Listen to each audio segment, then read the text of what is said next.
Pada 23 November 2024, Gubernur Bengkulu Rohidin Mersyah terjaring operasi tangkap tangan KPK dalam pusaran korupsi di pemerintahan Provinsi Bengkulu. Rohidin diduga memaksa sejumlah anak buahnya menyediakan uang dari APBD Provinsi Bengkulu untuk mendanai pencalonannya kembali di Pilkada 2024. Kelindahan korupsi kepala daerah dan modal pilkada memang bukan rahasia umum, mengingat sejumlah kasus korupsi yang melibatkan kepala daerah didorong untuk mengembalikan ongkos politik yang memakan biaya tinggi. Mirisnya lagi, penangkapan Gubernur Bengkulu atas kasus korupsi bukan kali pertama terjadi. Setidaknya 3 gubernur Bengkulu sebelumnya juga dicokok KPK, yaitu Agustin Najmudin, Junaidi Hamzah, dan Ridwan Mukti. Rohidin Mersyah merupakan Gubernur Bengkulu yang sebelumnya pernah menjabat sebagai Wakil Gubernur Bengkulu dan Wakil Bupati Bengkulu Selatan. Sementara istrinya, Derta Rohidin, kini menjabat sebagai anggota DPR RI 2024-2029. Pada Pilkada 2024 mendatang, Rohidin kembali mencalonkan diri sebagai calon Gubernur Bengkulu berpasangan dengan Meriani. Keduanya diusung koalisi Partai Golkar, Hanura, PKS, PBB, dan PSI. Sementara lawannya, Helmi Hasan dan Mian, diusung oleh koalisi Partai Gerindra, PAN, PKB, PDIP, dan Demokrat. Helmi Hasan adalah adik dari Zulkifli Hasan, Menko Bidang Pangan sekaligus Ketua Umum PAN. Helmi juga pernah menjabat sebagai Wali Kota Bengkulu 2 periode. Pada 2015, tim penyidik Kejaksaan Negeri Bengkulu menetapkan Helmi sebagai tersangka korupsi dana bansos sebesar 11,4 miliar. Namun, beberapa bulan kemudian, status tersangka Helmi gugur karena menang dalam putusan pra-peradilan. Sementara wakilnya, Mian, merupakan Bupati Bengkulu Utara 2016-2024. Istrinya, Eko Kurnianingsih, melenggang sebagai anggota DPR RI 2024-2029.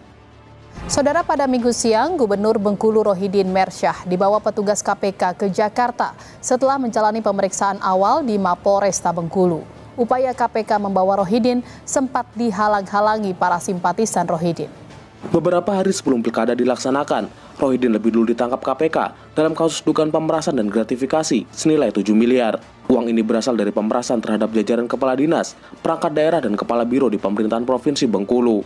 Dalam penelusuran KPK, beberapa nama kepala dinas disebut menyerahkan uang kepada Rohidin melalui ajudannya Efriansah. Kepala Dinas Kelautan dan Perikanan Provinsi Bengkulu, Safriandi, menyerahkan uang 200 juta. Kepala Dinas PUPR Provinsi Bengkulu, Tejo Suroso, menyerahkan uang 500 juta. Kepala Biro Pemerintahan dan Kesra Provinsi Bengkulu, Ernest Parera, mengumpulkan dana dari sejumlah satuan kerja sebesar 1,4 miliar. Dan Kepala Dinas Pendidikan dan Kebudayaan Provinsi Bengkulu, Saidirman, juga mengumpulkan uang sekitar 2,9 miliar yang bersumber dari gaji pegawai dan guru honorer seprovinsi Bengkulu.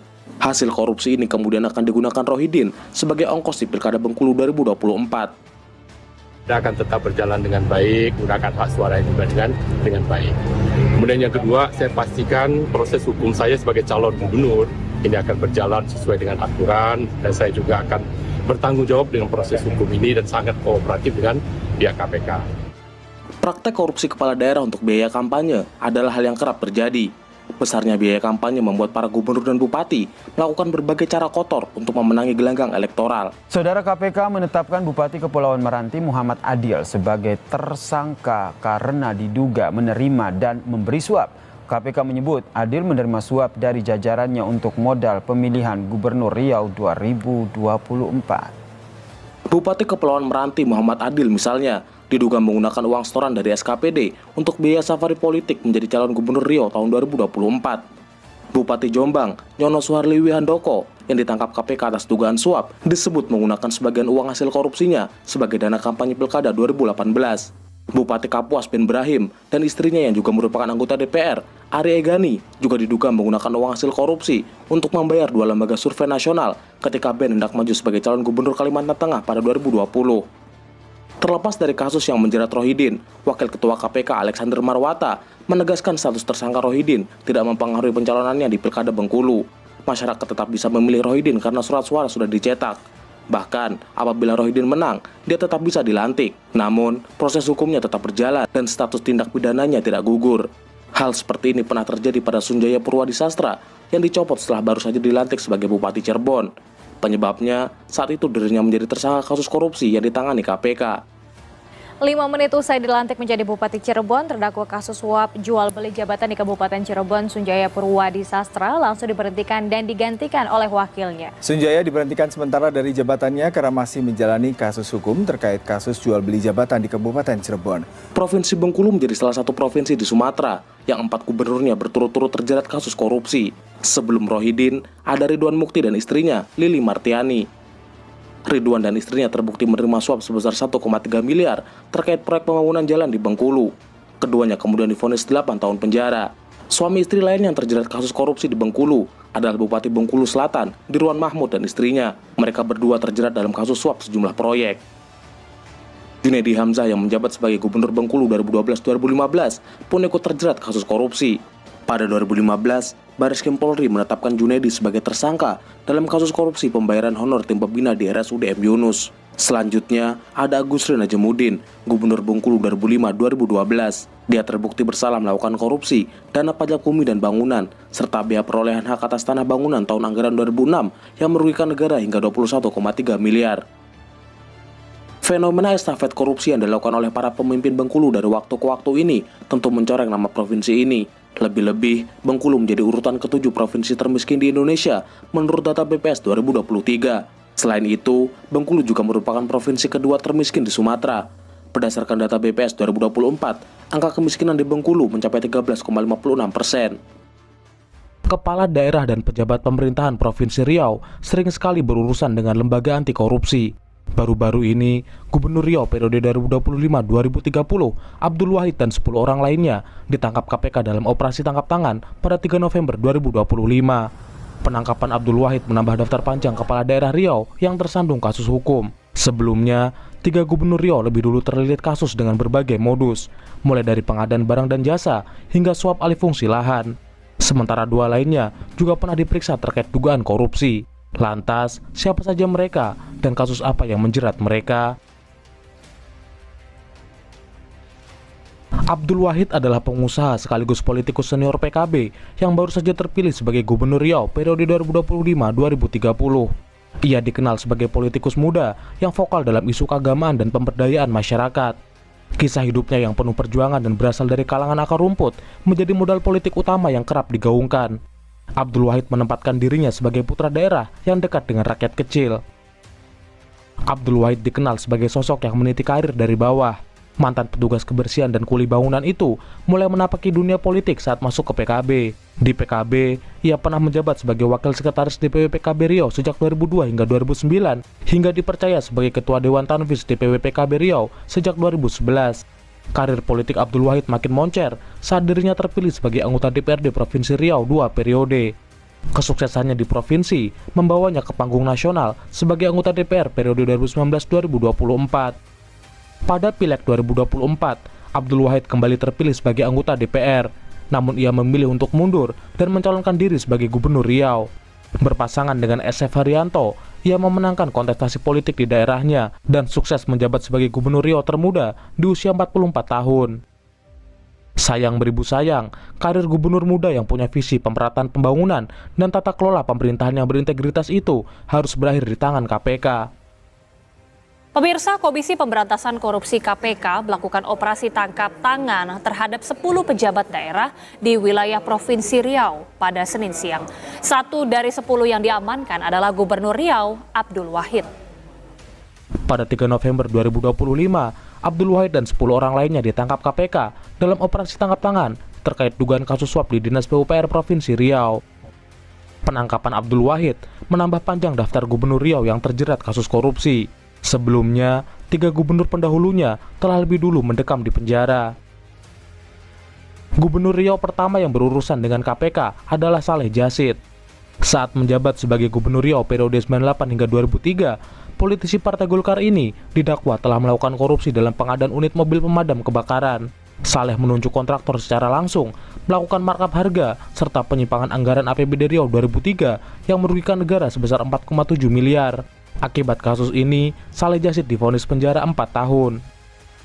Komisi Pemberantasan Korupsi menahan Gubernur Riau Rusli Zainal. Rusli langsung dibawa penyidik KPK ke Rumah Tahanan Guntur, Jakarta Selatan.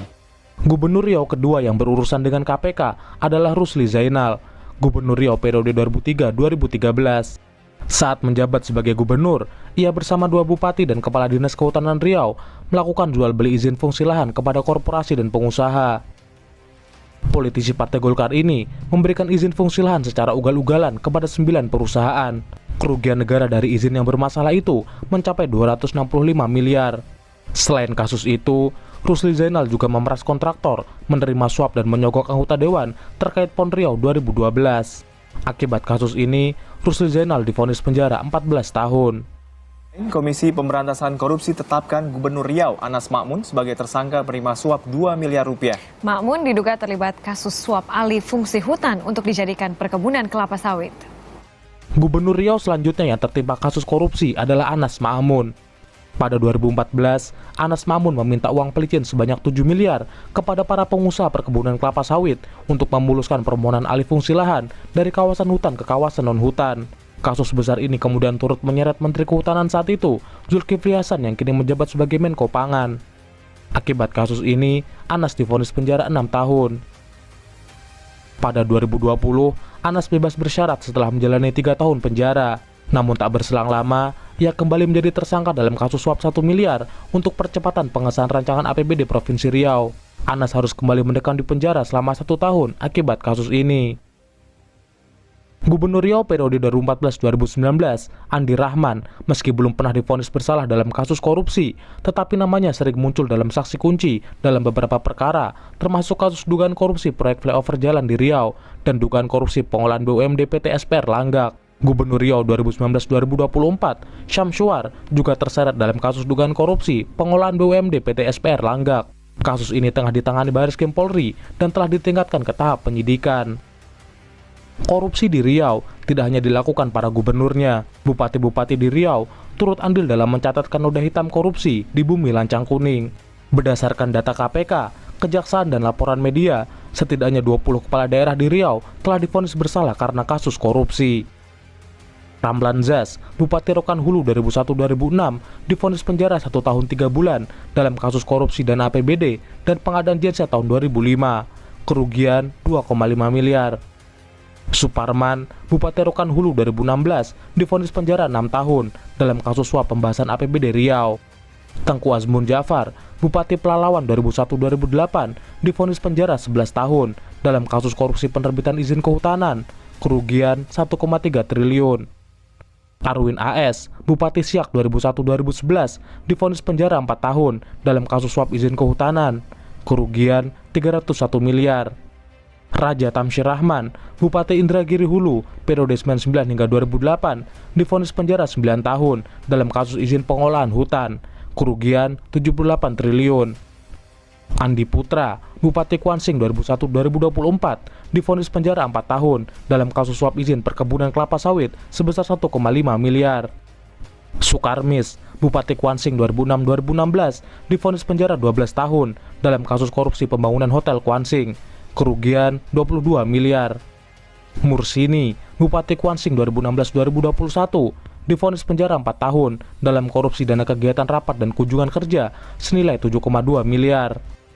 Burhanuddin Hussein, Bupati Kampar 2005-2011, divonis penjara 2,5 tahun dalam kasus korupsi izin kehutanan. Indra Mukhlis Adnan, Bupati Indragiri Hulu 2003-2013, sempat tersandung kasus korupsi namun divonis bebas oleh MA. Zulkifli Adnan Singkah, Wali Kota Dumai 2005-2021, divonis penjara 5 tahun dalam kasus suap DAK Dumai dan gratifikasi proyek senilai 3,9 miliar. Muhammad Adil, Bupati Kepulauan Meranti 2021-2023, divonis penjara 9 tahun dalam kasus korupsi pemotongan anggaran dinas. Kerugian 3 miliar. Herlian Saleh, Bupati Bengkalis 2010-2015, divonis penjara 3 tahun dalam kasus korupsi dana hibah. Kerugian 31 miliar. Amril Mukminin, Bupati Bengkalis 2016-2021, divonis penjara 8 tahun dalam kasus suap proyek infrastruktur. Kerugian 10 miliar. Yan Pranajaya, mantan Sekda Riau, divonis penjara 3 tahun karena terbukti korupsi senilai 1,8 miliar. Tengku Fauzan Tambusai, mantan PLT Sekretaris DPRD Riau, divonis 6 tahun penjara dalam kasus korupsi anggaran perjalanan dinas. Kasus-kasus ini menjadi bukti bahwa Riau masih menjadi salah satu provinsi dengan tingkat korupsi kepala daerah tertinggi di Indonesia. proyek-proyek infrastruktur, suap perizinan lahan, hingga pengolahan APBD menjadi ladang basah yang terus-menerus dipergunakan untuk memperkaya diri.